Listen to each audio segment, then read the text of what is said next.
if you have all these different ideas that are competing for your attention and you keep getting distracted easily, accountability will really help you to stay on track. Now, usually we get this accountability really easy from a workspace because we generally have a boss or a manager who checks in with us for what we're working on.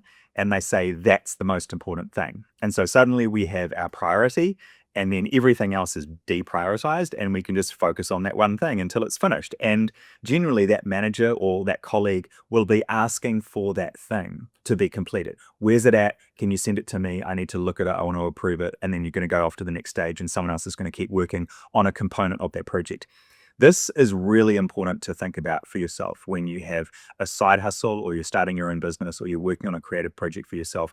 You won't have any priority that is set by another person. So, setting the priority for yourself and then telling someone else that that is the priority will help you to keep accountable. Because even if it's just a peer and you have basically an accountability buddy that's working on something that's similar to you can check in with that person even monthly, fortnightly, weekly, whatever's the right rhythm for you. When you catch up and they ask you questions about your project, the more times that you have to say, "Oh, I'm not working on that anymore, I'm working on something else," you'll start to realize that you are doing the stop-start process, that you are tinkering and experimenting and testing, but you're not kind of carrying the momentum through and building this thing out.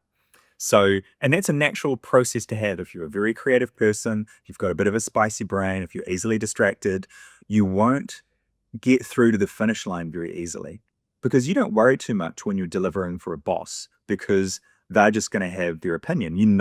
A subjective opinion is going to come from one person. They might like it, they might not like it. They might want to do a few tweaks and you make some changes, you give it back to them, and then it's done and you can move on.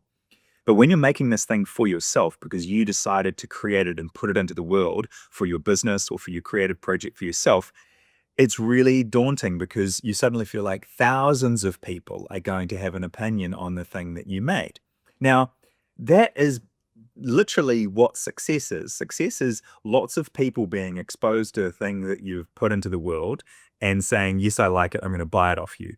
Or, "Yes, I like it. I'm going to follow you. I'm going to subscribe. I'm going to watch it." Because there's this whole spectrum, right? Of you might just be a content creator and you're looking for views.